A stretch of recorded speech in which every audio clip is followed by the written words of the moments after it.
Certaines personnes prient par habitude, d'autres prient par peur. Mais il y a ceux qui ne prient jamais jusqu'à ce qu'il soit presque trop tard. Il restait 2 semaines avant Noël 2019 et la maison de la famille Okafor à Lagos, au Nigeria, résonnait de rires d'enfants. Les valises s'empilaient dans le salon. Les enfants couraient partout, excités à l'idée de retrouver leur village natal. Mais ce qu'ils ne savaient pas, c'est que dans ce même village, à 400 km de là, une femme jalouse venait de conclure un pacte avec les forces des ténèbres. Un pacte qui transformerait leur joyeux voyage de Noël en cauchemar. Cette histoire est vraie. Elle s'est produite il y a 5 ans au Nigeria. Les noms ont été changés pour protéger les survivants. Avertissement, cette histoire contient des thèmes de sorcellerie, jalousie familiale et accidents graves. Elle illustre le pouvoir de la prière face aux forces obscures. Restez jusqu'à la fin. Les leçons que vous apprendrez pourraient sauver votre vie. Acte 1. La famille divisée. La maison Okafor, 2 mondes sous un même toit. Dans leur confortable maison de Lagos, 2 visions du monde s'affrontaient quotidiennement. Chidi Okafor, 42 ans, était un homme moderne. Ingénieur prospère, il conduisait une belle voiture, ses enfants fréquentaient de bonnes écoles et sa famille ne manquait de rien. Mais il avait un problème, il ne croyait pas à la prière. « Dieu sait que je voyage », disait-il en riant. « Il n'a pas besoin que je le dérange avec des prières. Il sait tout, non ?» Adaël, sa femme, était tout le contraire. Chaque matin à 5 heures, elle se réveillait pour prier. À genoux dans le salon, elle intercédait pour sa famille. Ses prières étaient simples mais ferventes. « Seigneur, protège mon mari même s'il ne te cherche pas. Protège mes enfants, garde-nous du mal visible et invisible. » Les enfants, copie conforme du père. Les 5 enfants Okafor avaient adopté l'attitude de leur père. « Emeka, 16 ans, maman, pourquoi on doit prier tous les jours? C'est ennuyeux. » Chiamaka, 14 ans, papa dit que Dieu sait déjà tout. Obina, 12 ans, faisait semblant de prier en gardant les yeux ouverts. Ngozi, 9 ans, soupirait bruyamment pendant les prières. Chike, 6 ans, le seul qui priait encore avec sa mère. Chaque matin, quand Adaël appelait sa famille pour la prière, elle entendait. Encore, maman? Toujours la même chose. Papa ne prie pas et il réussit bien. Ces mots brisaient le cœur d'Adaël. Mais elle continuait. Elle priait pour cette personne à elle seule.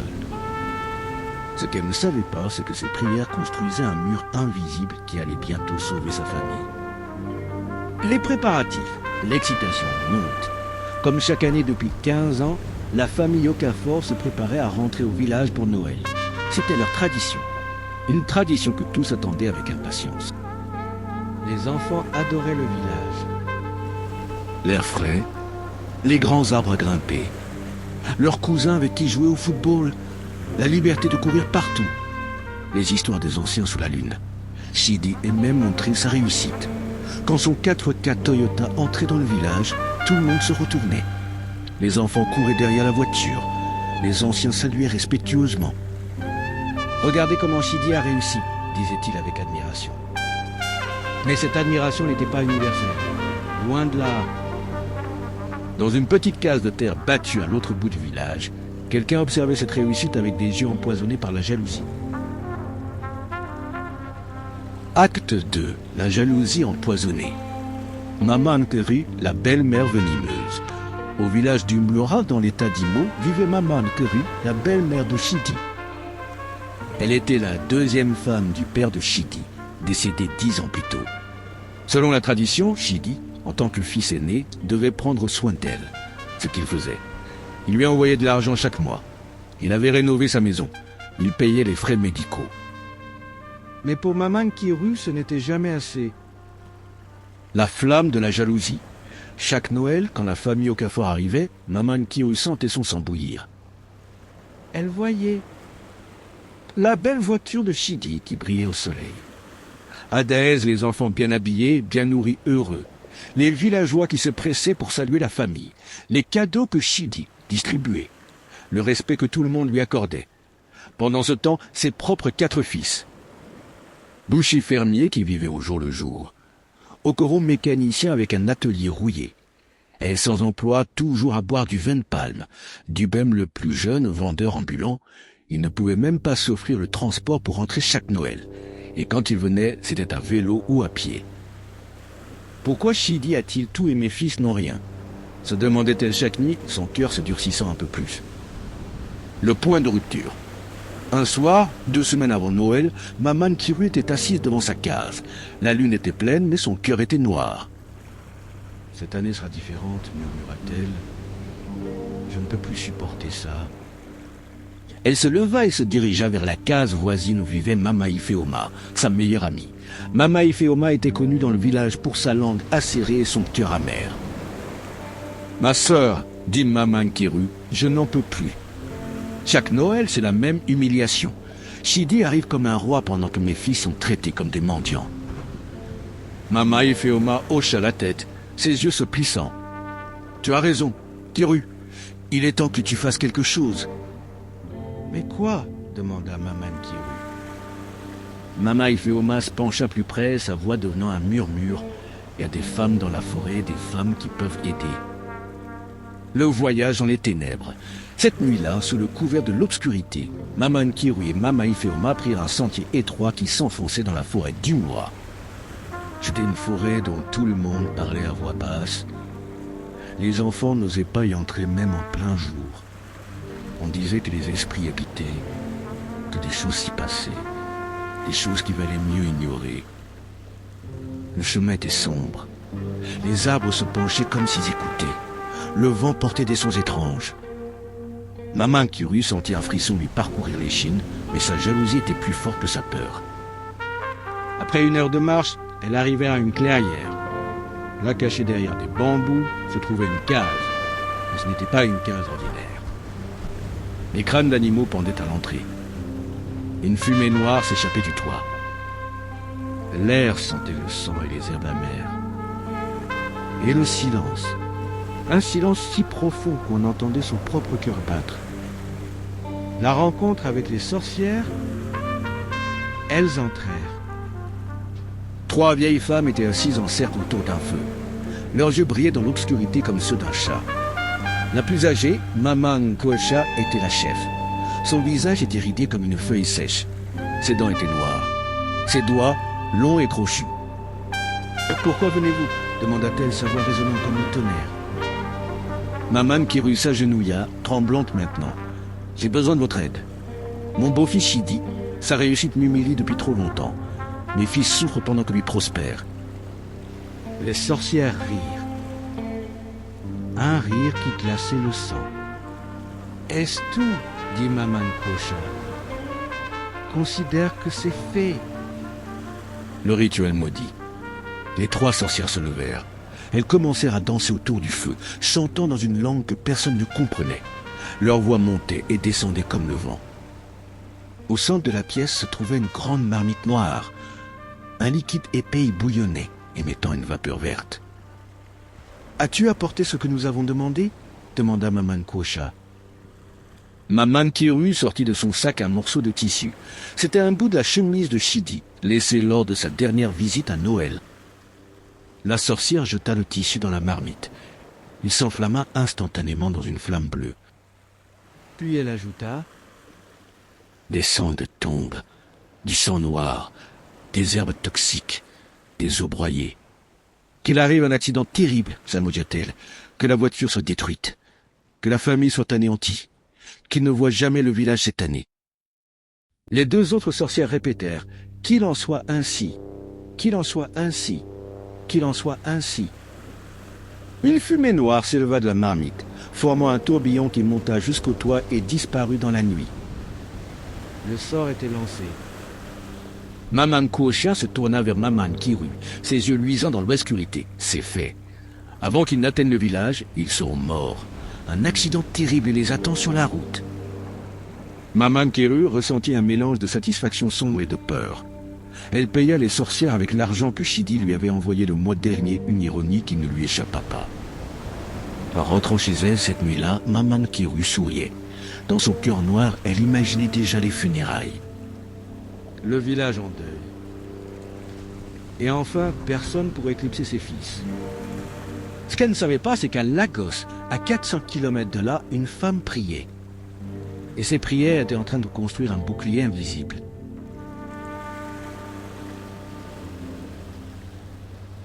Acte 3. L'avertissement ignoré. La mystérieuse vieille femme. 3 jours avant le départ, Chidi rentrait du travail. Il était 19h30, la nuit commençait à tomber sur Lagos. Les rues étaient encore animées, remplies de vendeurs ambulants et de piétons pressés. En tournant au coin de la rue Victoria Island, il vit une vieille femme debout au bord de la route. Elle agitait la main, demandant clairement de l'aide. Elle portait un râpé traditionnel attaché autour de la taille et tenait un petit panier. Ses cheveux étaient gris, son visage ridé, mais ses yeux étaient étrangement perçants. Chidi ralentit et s'arrêta. Il n'était pas religieux, mais il était généreux avec les étrangers. « Maman, où allez-vous » demanda-t-il en se penchant par la fenêtre. « Mon fils, » répondit la vieille femme, sa voix fatiguée, « je vais dans la rue suivante. Peux-tu m'emmener ?»« Montez, maman. » Le trajet étrange. La vieille femme grimpa dans la voiture et s'installa silencieusement sur le siège passager. Pendant quelques minutes, ils roulèrent en silence. Seul le bruit du moteur et le chant lointain des grillons remplissaient l'air. Puis la vieille femme s'éclaircit la gorge. « Mon fils, commença-t-elle doucement, j'espère que tu ne seras pas fâché de ce que je vais dire. » Chidi lui jeta un coup d'œil curieux. « Qu'est-ce qu'il y a, maman ?» La vieille femme prit une profonde inspiration. Quand elle parla, sa voix avait changé. Elle était plus ferme, plus claire, presque prophétique. « Ce Noël, tu ne dois pas voyager à ton village. » Chidi fronça les sourcils, surpris. « Quoi ?»« Si tu dois absolument y aller, continua-t-elle, toi et ta famille devez prier et jeûner avant le voyage. Il y a un danger qui vous attend. Un grand danger. » Un long silence suivit. Puis Chidi éclata de rire. Un rire fort, presque moqueur, qui fit se crisper le visage de la vieille femme. « Maman, dit-il en secouant la tête, vous voulez que j'arrête ma famille d'aller au village ? Ce n'est pas la première fois que je voyage pour Noël. Nous faisons ça chaque année depuis 15 ans. Il ne s'est jamais rien passé. » La vieille femme le regarda, ses yeux sombres et sérieux. « J'ai dit ce que je devais dire. Le reste dépend de toi, mon fils. Mais souviens-toi de mes mots, priez et jeûnez si vous devez y aller. » Ils arrivèrent à destination. La vieille femme descendit de la voiture. Elle se retourna une dernière fois, ses yeux fixes en Chidi avec une intensité qui le mettait mal à l'aise. « Merci pour le trajet. Souviens-toi de mes paroles. » Chidi lui fit un signe de la main, souriant. « Merci, maman. Prenez soin de vous. » Le rejet de l'avertissement. Alors qu'il s'éloignait, Chidi pensa « Pourquoi les gens aiment-ils effrayer les autres avec ces histoires ?» Il se convainquit qu'elle était simplement superstitieuse ou essayait de paraître sage. Après tout, il avait fait ce voyage des dizaines de fois et rien ne s'était jamais produit. Mais en rentrant chez lui, quelque chose le dérangeait. Les mots de la femme résonnaient dans son esprit. « Il y a un danger qui vous attend. » Il secoua la tête. « Des superstitions de vieille femme, murmura-t-il. » À la maison, Adaez était en train de préparer le dîner. Elle vit l'expression troublée de son mari. « Tout va bien, chérie ?»« Oui, oui, répondit Chidi rapidement. Juste une longue journée. » Il ne lui parla pas de la vieille femme. Il ne voulait pas l'inquiéter. Et surtout, il ne voulait pas qu'elle recommence avec ses histoires de prière. Mais pendant ce temps, dans la chambre, Adaez était à genoux, priant comme elle le faisait chaque soir. « Seigneur, protège ma famille du danger visible et invisible. » Les derniers préparatifs. Les 2 jours suivants passèrent dans une frénésie d'activité. La maison au Carrefour était en effervescence totale. Adaez cuisinait et emballait. Des biscuits faits maison, du riz jollof pour le voyage, des fruits coupés, des bouteilles d'eau, des collations pour les enfants. Les enfants préparaient leurs affaires. Vêtements pour les 10 jours, jouets pour leurs cousins, ballons de football, téléphone et chargeur. Chidi vérifiait. Les cadeaux pour la famille. L'argent pour distribuer. Les papiers de la voiture. L'itinéraire. Tout était prêt. L'excitation était à son comble. Mais chaque soir, Adaès priait plus longtemps. Elle ne savait pas pourquoi, mais elle sentait une lourdeur dans son esprit, une inquiétude qu'elle ne pouvait expliquer. « Seigneur, priait-elle, je ne sais pas ce qui nous attend, mais couvre-nous de ton sang. Protège chaque membre de ma famille. » Ce que personne ne savait, c'est que ces prières construisaient un mur invisible, un mur qui allait bientôt être le seul rempart entre la vie et la mort.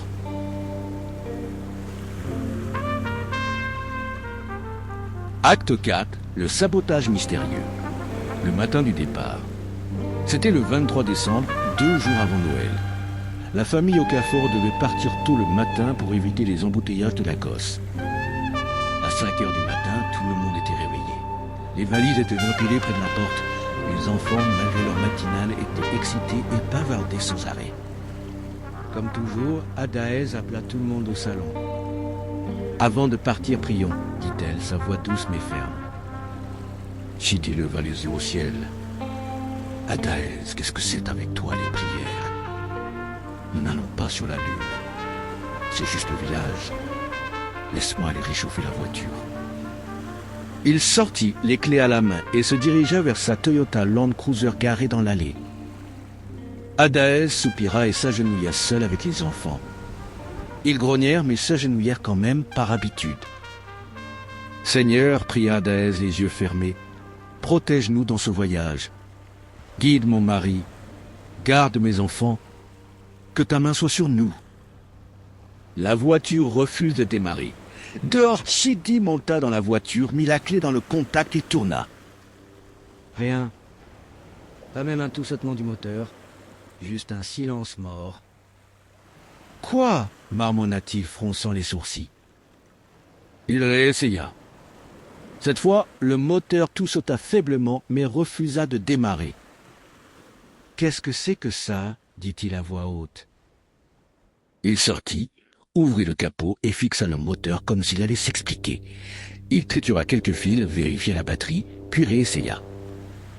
Rien. La voiture était morte. Frustré, il rentra dans la maison se grattant la tête. La voiture ne démarre pas. Annonça-t-il. Je ne sais pas ce qui ne va pas. Adaès le regarda, calme comme toujours. Peut-être que Dieu ne veut pas que nous y allions. Chidi s'emporta. Arrête de dire ça. Qu'est-ce que Dieu a à voir avec un moteur de voiture? Je vais appeler le mécanicien. Le diagnostic mystérieux. Le mécanicien, Ogafemi, arriva rapidement. C'était un homme habitué à toutes sortes de pannes. Ses outils cliquetaient alors qu'il inspectait la voiture. Après quelques minutes, il se redressa et secoua la tête, l'air perplexe. « Oga, dit-il, le moteur est cassé. Cette voiture n'ira nulle part tant qu'elle ne sera pas réparée. Et ça va prendre au moins 1 semaine. » La bouche de Chidi tomba. « Cassée? Comment? J'ai conduit cette voiture hier et il n'y avait rien de mal. » Ogafemi haussa les épaules. « Parfois, ces choses arrivent, monsieur. C'est au-delà de moi. » Adaès sourit faiblement. « Dieu sait pourquoi, dit-elle, sa voix posée. » Mais Chidi ne voulait rien entendre. « Dieu sait pourquoi, répéta-t-il sarcastiquement. Alors quoi maintenant? On va juste rester ici et annuler Noël. » Adaès ne dit rien, observant simplement son mari faire les 100 pas dans la pièce comme un lion agité. C'est une décision fatale. Après un moment, Chidi frappa dans ses mains et déclara « Nous irons au parc et prendrons un bus commercial. Ce n'est pas idéal, mais nous arriverons quand même au village. » Adaès fronça les sourcils. « Peut-être que nous ne devrions pas y aller du tout, dit-elle doucement. Ne recommence pas, Adaès. S'emporta Chidi. J'ai pris ma décision. Et c'était réglé. Les sacs furent réemballés pour le bus et les enfants, toujours excités, se préparèrent pour le voyage. Mais le cœur d'Adaès était lourd. Elle pria silencieusement « Seigneur, prends le contrôle ». Ce que la famille Okafor ne savait pas, c'est que le sabotage de la voiture n'était pas mécanique. C'était le premier signe que quelque chose de sombre les attendait sur la route.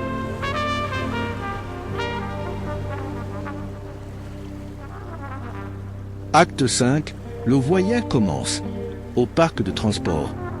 Tôt le matin, la famille Okafor arriva au parc de transport Jibo, l'un des plus grands terminaux de bus de Lagos. L'endroit était chaotique.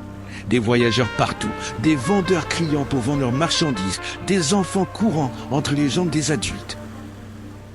Oh pur, gala, pain, biscuits, bonbons, plantains frits, maïs grillé. Les cris des vendeurs se mélangeaient aux klaxons des bus et aux conversations bruyantes. Chidi, tenant les billets, guida sa famille vers un grand bus Toyota Yaris. Ce n'était pas aussi confortable que leur voiture, mais ça ferait l'affaire. Ils montèrent et s'installèrent. Les enfants se pressaient contre les fenêtres, regardant l'agitation avec fascination. La prière publique. Et une fois que tout le monde fut assis et que le conducteur commença à charger les derniers bagages, Adaël se leva. « S'il vous plaît, dit-elle d'une voix forte qui couvrit les murmures, prions avant que le voyage ne commence. » Certains passagers hochèrent la tête et fermèrent les yeux. D'autres l'ignorèrent, murmurant entre eux. Quelques-uns levèrent les yeux au ciel. Le visage de Chidi devint rouge d'embarras.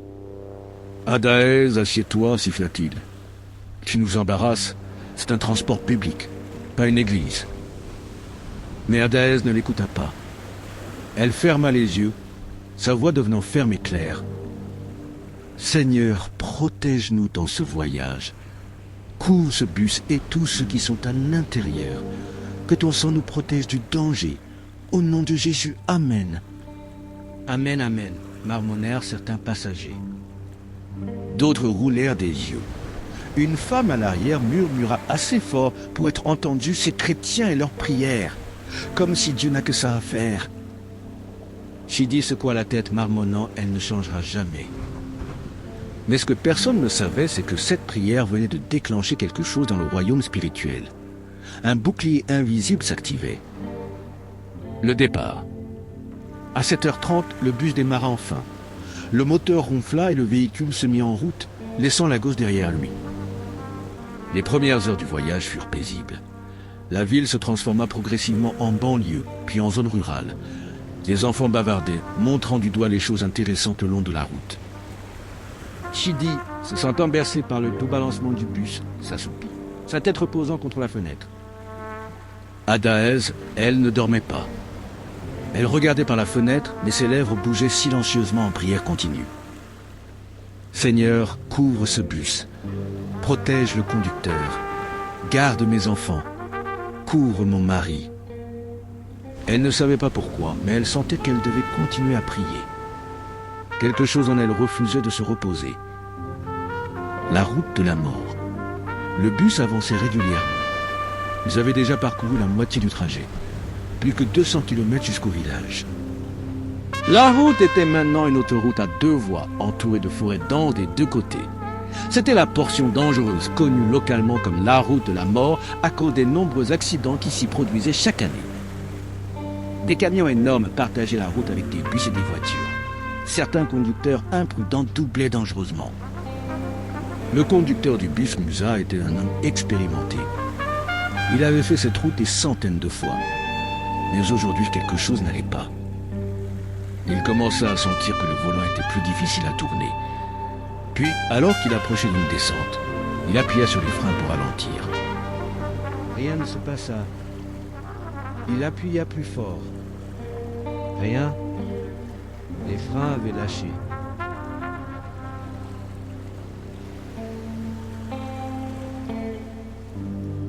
Acte 6, l'accident. La terreur s'installe. Les freins ne fonctionnent pas, cria Musa, ses mains agrippant le volant de toutes ses forces. Le bus, au lieu de ralentir dans la descente, commença à accélérer. La panique éclata instantanément.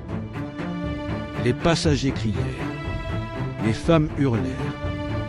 Les enfants pleurèrent.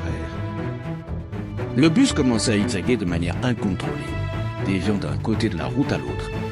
Musa luttait avec le volant, essayant désespérément de le contrôler. Oh mon Dieu! Nous allons mourir. Quelqu'un fasse quelque chose. Adaël serra ses enfants contre elle. ses lèvres bougeant en prière silencieuse. Mais dans son cœur, elle criait « Seigneur, sauve-nous, sauve mes enfants !» Le camion-citerne. Devant eux, au bas de la descente, un énorme camion-citerne se profilait. Il occupait presque toute la largeur de la route, transportant des milliers de litres de carburant. Le bus fonçait droit vers lui, la vitesse augmentant à chaque seconde. 80 km/h, 90 km/h, 100 km/h. Vous salutez avec le volant, mais le bus ne répondait plus. Il était comme une bête sauvage hors de contrôle. « Attention, attention !» criaient les passagers à l'arrière qui voyaient le camion approcher. Dans ce moment, le temps sembla ralentir. Adaez, les yeux fermés, pria avec une intensité qu'elle n'avait jamais connue auparavant. Sa voix s'éleva au-dessus du chaos, puissante et claire. « Seigneur Jésus, sauve-nous. Par ton sang, protège ce bus. Au nom de Jésus. » Les freins hurlaient impuissants. Les passagers hurlaient, terrorisés. Le camion-citerne se rapprochait de plus en plus. 50 mètres, 30 mètres, 10 mètres. Et puis, le crash, boum. Le bruit de l'impact fut assourdissant. Le métal se froissa. Le verre éclata. Les cris atteignirent leur apogée, puis silence. Un silence étrange, irréel. De la fumée s'élevait des débris. Le bus était complètement écrasé à l'avant, enfoncé dans le côté du camion-citerne. Le pare-brise avait explosé. Les sièges avant étaient méconnaissables. Pendant quelques secondes, rien ne bougea. Juste le silence de la mort. Puis lentement, les sons revinrent. Des gémissements, des pleurs, des cris de douleur. Le miracle. Les secouristes arrivèrent 20 minutes plus tard. Police, pompiers, ambulance. La scène était apocalyptique.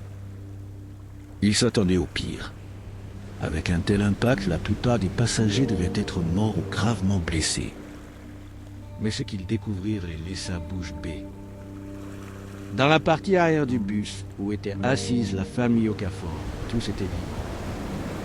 Adaez tenait ses 5 enfants serrés contre elle. Elle était consciente, ses yeux ouverts, son visage calme malgré le choc.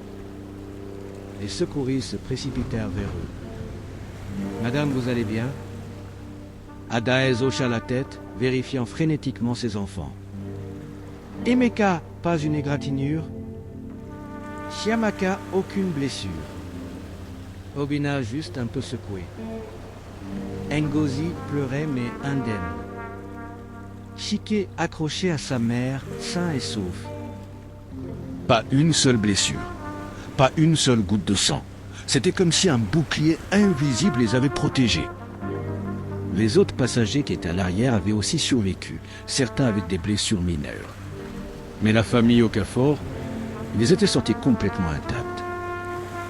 Un des secouristes, un homme qui avait vu des dizaines d'accidents, secoua la tête d'incrédulité.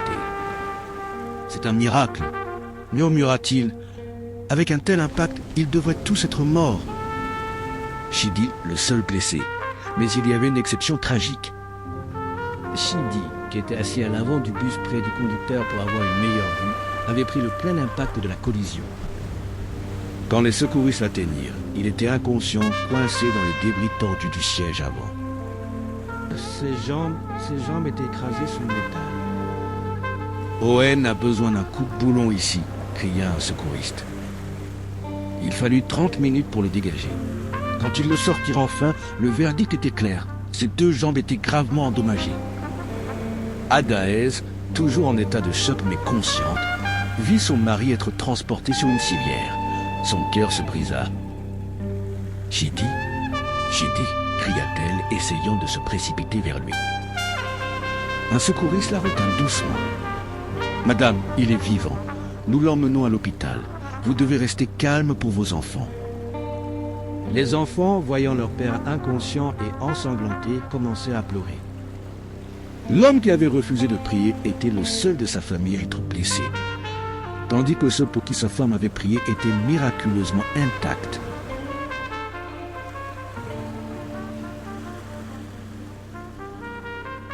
Acte 7, à l'hôpital. La lutte pour la vie. Le General Hospital Benin City était l'hôpital le plus proche de l'accident. C'est là que Chidi fut transporté en urgence. Adaez et les enfants suivirent dans une autre ambulance. Durant tout le trajet, Adaez pria sans arrêt, les larmes coulant sur ses joues. « Seigneur, tu nous as sauvés de l'accident. Je t'en supplie, ne prends pas mon mari. Laisse-le vivre. Laisse mes enfants avoir un père. » À l'hôpital, les médecins s'activèrent immédiatement. Chidi fut conduit en salle d'opération d'urgence. Le docteur Emeka Nwozu, chirurgien orthopédique principal, prit en charge le cas. Après avoir examiné les radiographies, il sortit pour parler à Adaez, son visage grave. « Madame Okafor, dit-il doucement, votre mari est vivant, mais ses blessures sont très graves. Ses 2 jambes sont gravement fracturées. Nous allons faire tout notre possible, mais... » Il hésita. « Mais quoi, docteur ?» demanda Adaez, sa voix tremblante. « Il y a une forte probabilité qu'il perde ses jambes. Nous devons peut-être amputer. » Le monde d'Adaez s'effondra, mais elle ne s'écroula pas. Au lieu de cela, elle rassembla ses enfants autour d'elle. « Les enfants, agenouillons-nous et prions pour papa. » Pour la première fois de leur vie, les enfants Okafor prièrent avec ferveur. Plus de grognements, plus de plaintes, juste des larmes et des prières sincères. « Dieu sauve papa. S'il te plaît, ne nous l'enlève pas. » L'opération. L'opération dura toute la nuit. 9 heures de chirurgie intensive. Adaez ne quitta pas le couloir de l'hôpital. Elle pria. Elle marcha de long en large. Elle pria encore. Les enfants s'endormirent sur les chaises inconfortables, épuisés émotionnellement. À 6 heures du matin, le docteur Nwozu sortit enfin, retirant son masque chirurgical. Son visage était fatigué, mais portait un léger sourire. « Madame Okafor, dit-il, votre mari a survécu. Nous avons pu sauver ses jambes. » Adaez s'effondra en larmes. « Merci, Seigneur. Merci. » Mais, continua le docteur, il ne marchera plus jamais normalement. Il aura besoin de béquilles ou d'un fauteuil roulant pour le reste de sa vie. Et la rééducation sera longue et douloureuse. Adaez hocha la tête, essuyant ses larmes. « Tant qu'il est vivant, docteur. Tant qu'il est vivant. » Le réveil de Chidi. Chidi se réveilla le lendemain après-midi. Ses yeux s'ouvrirent lentement, confus. Il vit le plafond blanc de l'hôpital, entendit le bip des machines, sentit la douleur dans tout son corps. « Où suis-je » murmura-t-il, sa voix rauque. Adaez, qui était à son chevet, prit sa main. « Tu es à l'hôpital, chérie. Il y a eu un accident. Mais tu es vivant. Dieu merci, tu es vivant. » Les souvenirs revinrent lentement. Le bus, les freins qui lâchent, le camion-citerne, le crash. « Les enfants ?» demanda-t-il paniqué. « Où sont les enfants ?»« Ils vont bien, » Adaez le rassura, des larmes de soulagement coulant de nouveau. Pas une égratignure sur eux. Tous sauvés. Chidi essaya de bouger ses jambes et grimaça de douleur. Il regarda vers le bas et vit les bandages épais, les plâtres, les tiges métalliques. « Mes jambes !» murmura-t-il, la réalité le frappant. Le docteur Nwozu entra à ce moment-là pour vérifier son patient. « Monsieur Okafor, vous avez eu beaucoup de chance d'être en vie. Vos jambes sont gravement endommagées, mais nous avons pu les sauver. Avec de la physiothérapie et du temps, vous pourrez peut-être marcher avec des cannes. » Chidi ferma les yeux, des larmes silencieuses coulant sur ses joues. L'homme qui avait toujours été si fier, si fort, si sûr de lui, était maintenant brisé.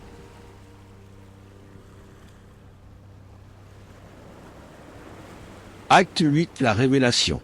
La nouvelle se répand. Au village du Mura, la nouvelle de l'accident voyagea plus vite que le vent. « As-tu entendu ? Chidi et sa famille ont eu un terrible accident. Ils disent que le bus a percuté un camion-citerne. Certains sont morts. » Les villageois se rassemblèrent par petits groupes, murmurant et secouant la tête. Maman Kiru entendit la nouvelle aussi. Elle était dans sa case quand une voisine accourut. « Nikiru, Kiru, il y a eu un accident. Shidi et sa famille.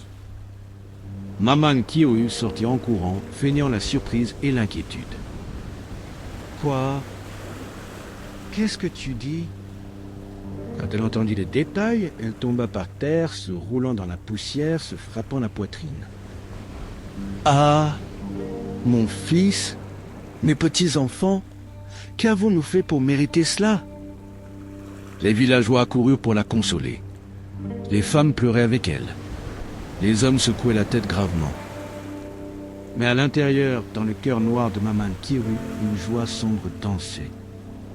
C'est fait, pensa-t-elle avec satisfaction. Plus jamais ils ne viendront ici pour me faire honte. Plus jamais. Elle pleura des larmes de crocodile toute la journée, mais dans son cœur, elle célébrait. La visiteuse mystérieuse. 3 jours après l'accident, alors que Shidi était encore à l'hôpital, une visiteuse arriva. C'était en fin d'après-midi. Adaez était assise à côté du lit de Shidi, lisant la Bible à voix haute. Les enfants jouaient tranquillement dans un coin de la chambre privée. On frappa à la porte. « Entrez, dit Adaez. » La porte s'ouvrit et une vieille femme entra. Elle portait un râpé traditionnel et tenait un bâton de marche. Ses yeux, bien que dans un visage ridé, étaient vifs et perçants. Shidi, qui était réveillé, la regarda. Quelque chose dans son visage lui sembla familier. « Maman, dit-il incertain. » La vieille femme s'approcha lentement du lit et s'assit sur la chaise que lui offrit Adaez. « Te souviens-tu de moi ?» demanda-t-elle, ses yeux fixés sur Shidi. Et soudain, il se rappela. C'était la femme qu'il avait prise en voiture, la femme qu'il avait avertie. « Oui, oui, maman, je me souviens. » La vérité révélée. La vieille femme hocha la tête lentement. « Je t'ai dit de ne pas aller au village de Noël. Je t'ai averti de prier de jeûner, mais tu ne m'as pas écouté. » Elle marqua une pause, laissant ses mots peser dans le silence. « Si ce n'était pas pour les prières de ta femme, continua-t-elle, sa voix douce mais ferme, toi et tes enfants seriez morts maintenant. » Adaez, qui ne connaissait pas cette femme ni l'avertissement qu'elle avait donné, écouta attentivement. La vieille femme se tourna vers elle. « Ma fille, tes prières ont sauvé ta famille. Chaque matin quand tu priais seul, chaque soir quand tu intercédais, tu construisais un mur de protection. C'est ce mur qui a protégé tes enfants lors de l'accident. » Des larmes coulèrent sur les joues d'Adaez. Puis la vieille femme révéla quelque chose qui glaça le sang de Shidi. « Ta belle-mère, Maman Kiru, et les sorcières du village ont planifié ce mal. Elles t'ont maudit. Elles ont payé pour qu'un accident t'arrive. Elles voulaient que tu meures sur cette route. » Le silence qui suivit était épais et lourd. Shidi, le visage pâle, murmura « Maman Kiru, ma belle-mère. » Oui, confirma la vieille femme. La jalousie a empoisonné son cœur. Elle ne supportait pas ta réussite. Elle voulait ta mort. La repentance. Shidi éclata en sanglots. Des larmes d'une profondeur qu'il n'avait jamais connue. J'ai été stupide, dit-il, sa voix brisée. J'étais arrogant. Je n'ai pas écouté. Je n'ai pas prié. Il regarda sa femme, ses yeux rouges et gonflés.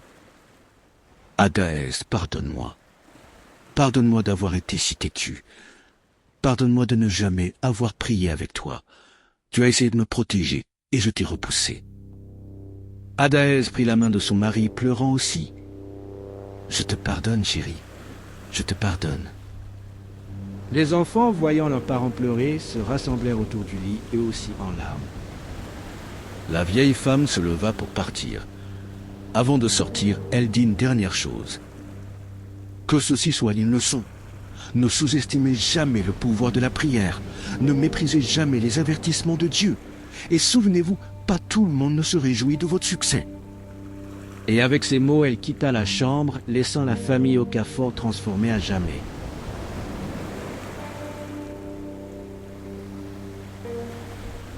Acte 9. La transformation. Un homme nouveau. Après 2 mois à l'hôpital et d'innombrables séances de physiothérapie, Shidi fut finalement autorisé à rentrer chez lui. Il ne pouvait plus marcher sans béquille. Ses jambes, bien que sauvées, ne fonctionneraient plus jamais normalement, mais quelque chose en lui avait changé de manière beaucoup plus profonde que son corps. Son cœur avait été transformé. Le premier matin à la maison, avant même qu'Adaès ne se réveille, Chidi était déjà dans le salon. À 5 heures du matin, malgré la douleur de ses jambes, il s'était mis à genoux. Quand Adaès sortit de la chambre pour sa prière habituelle, elle le trouva là, les mains levées, priant avec des larmes. « Seigneur, je te remercie pour ta miséricorde. Je te remercie de m'avoir sauvé la vie. Je te remercie d'avoir protégé mes enfants. Pardonne-moi pour toutes ces années où je t'ai ignoré. Je suis ton serviteur maintenant. » Adaès, les larmes aux yeux, s'agenouilla à côté de lui. Les enfants, réveillés par les voix, sortirent aussi et s'agenouillèrent.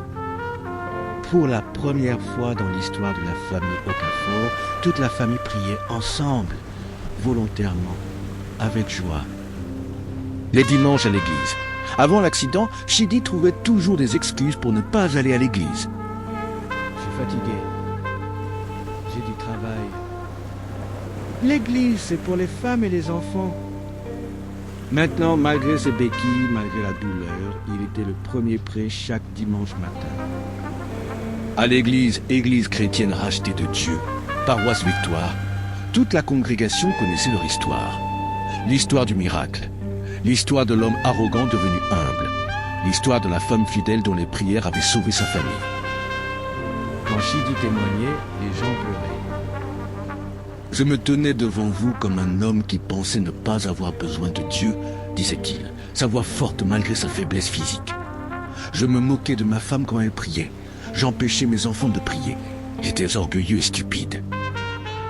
Mais Dieu, dans sa miséricorde, m'a épargné. Pas à cause de qui j'étais, mais à cause des prières de ma femme fidèle. Elle a construit un mur de protection autour de notre famille avec ses prières. Aujourd'hui, je ne peux plus marcher comme avant. Mais mon esprit est libre. Mon cœur est léger. J'ai trouvé quelque chose de plus précieux que mes jambes. J'ai trouvé Dieu. La décision concernant le village. Chidi et Adaès eurent une longue conversation sur le village. « Je ne peux pas y retourner, dit Chidi. Pas après ce que Maman Kirui a fait. Comment puis-je regarder dans les yeux la femme qui a payé pour me tuer ?» Adaès hocha la tête, compréhensive. « Nous n'avons pas besoin d'y aller, chérie. Peut-être un jour quand le pardon sera complet dans ton cœur. » « Je ne sais pas si je pourrai jamais pardonner ça, admet Chidi. »« Avec Dieu, tout est possible, dit doucement Adaès. » Ils ne retournèrent pas au village pour Noël cette année-là, ni l'année suivante. Pendant 7 ans, Chidi resta loin du Moa. La mort de Maman Kirui. 7 ans plus tard, en 2026, Maman Kirui mourut. Elle était tombée malade soudainement, une maladie mystérieuse que les médecins ne pouvaient expliquer.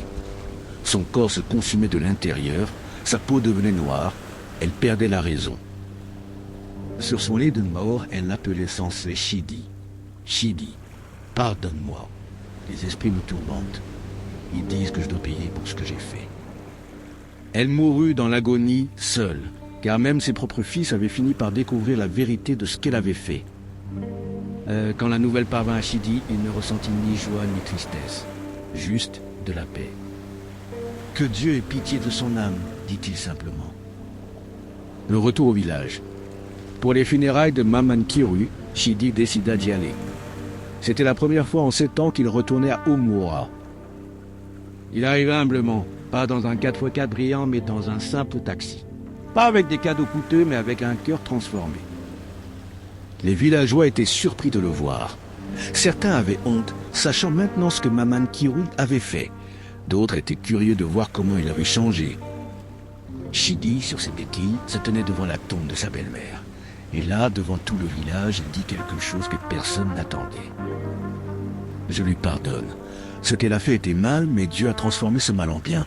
Si cet accident n'était pas arrivé, je serais peut-être mort spirituellement. Maintenant, j'ai trouvé la vie. » Les larmes coulèrent librement parmi les villageois. Certains tombèrent à genoux, touchés par cette démonstration de pardon.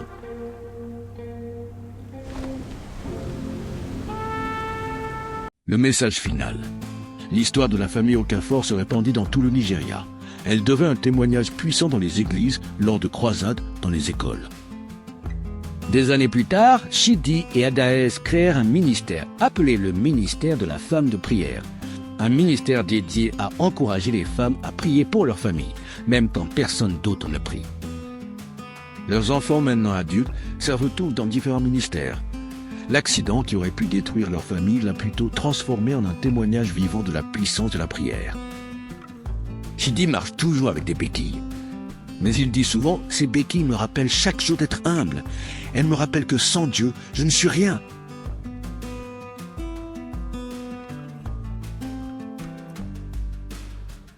Les 10 leçons de vie puissantes. Leçon 1. Ne sous-estimez jamais le pouvoir de la prière. Les prières d'Adaez ont littéralement sauvé sa famille d'une mort certaine. La prière n'est pas une option, c'est une arme spirituelle. Application. Priez pour votre famille chaque jour, même s'ils se moquent de vous. Vos prières construisent un mur de protection invisible. Leçon 2. De l'orgueil précède la chute. Chidi était trop fier pour prier. Il pensait tout savoir. Son orgueil a failli coûter la vie à sa famille. Application. L'humilité est une vertu. Quand quelqu'un vous donne un conseil spirituel, écoutez. Ne laissez pas votre orgueil vous aveugler. Leçon 3. N'ignorez pas les avertissements divins. La vieille femme a averti Chidi. Il a ri et ignoré l'avertissement. L'accident a suivi. Application. Quand Dieu vous avertit à travers les rêves, les prophéties ou les personnes écoutées, les avertissements divins ne sont pas des coïncidences. Leçon 4. Tout le monde ne se réjouit pas de votre succès. Maman Kiru était de la famille, mais la jalousie l'a transformée en ennemi mortel. Application. Soyez prudent avec qui vous partagez vos bénédictions. Tout le monde qui sourit avec vous n'est pas heureux pour vous. Certains complotent dans l'ombre. Leçon 5. La jalousie est un poison mortel. La jalousie de Maman Kiru l'a poussée vers la sorcellerie. À la fin, c'est elle qui a souffert mourant dans la tourmente. Application. Ne laissez jamais la jalousie prendre racine dans votre cœur. Célébrez le succès des autres. La jalousie détruit celui qui la porte. Leçon 6. Les prières d'une épouse fidèle sont puissantes. Pendant que Chidi dormait spirituellement, Adaez priait. Ses prières ont couvert toute la famille. Application. Épouse, ne cessez jamais de prier pour vos maris et vos enfants. Vos prières sont un bouclier puissant, même quand ils ne prient pas eux-mêmes. Leçon 7. Dieu transforme le mal en bien. L'accident était destiné à tuer la famille, mais Dieu l'a transformé en témoignage de salut et de transformation. Application. Ce que l'ennemi destine pour le mal, Dieu peut le transformer en bien. Faites-lui confiance même dans les moments sombres. Leçon 8. La sorcellerie est réelle, mais Dieu est plus grand. Les sorcières ont lancé leur sort, mais les prières d'Adaez étaient plus puissantes que leurs malédictions. Application. Le monde spirituel est réel. La sorcellerie existe. Mais le sang de Jésus est plus puissant que toute sorcellerie. Couvrez-vous et votre famille par la prière. Leçon 9. Il n'est jamais trop tard pour changer. Chidi a changé après l'accident. Il est passé de l'arrogance à l'humilité, de l'incrédulité à la foi. Application. Peu importe où vous en êtes spirituellement, vous pouvez changer. Dieu accepte les repentants à tout moment. Il n'est jamais trop tard. Leçon 10. Le pardon libère. La haine emprisonne. Chidi a choisi de pardonner à Maman Kiru, même après qu'elle ait essayé de le tuer. Ce pardon l'a libéré. Application. Le pardon n'est pas pour l'autre personne, c'est pour vous. Quand vous pardonnez, vous vous libérez de la prison de la haine. Le pardon est un cadeau que vous vous faites à vous-même. Où sont-ils aujourd'hui? Chidi Okafor est devenu pasteur et évangéliste. Il voyage à travers le Nigeria avec ses béquilles, partageant son témoignage. Son ministère s'appelle From Pride to Praise Ministry. Adaez Okafor dirige The Praying Wife Ministry et aidant des milliers de femmes à intercéder pour leur famille. Elle a écrit un livre à succès, Quand j'ai prié seule, comment les prières d'une femme ont sauvé sa famille. Emeka, pasteur de jeunesse, marié avec 2 enfants. Il dit, l'accident m'a appris à ne jamais prendre la prière pour acquise. Chiamaka, missionnaire au Cameroun, travaillant avec des orphelins. Obina, médecin, inspiré par les médecins qui ont sauvé son père. Ngozi, étudiante en théologie, appelé à être pasteur. Chike, le plus jeune, étudiant en ingénierie mais très actif dans le ministère familial.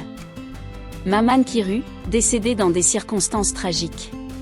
Une leçon que la jalousie et la sorcellerie finissent toujours par se retourner contre celui qui les pratique.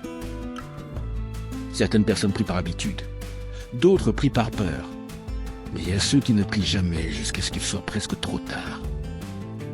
Si vous avez aimé l'histoire, n'oubliez de vous abonner et de cliquer sur la cloche de notification.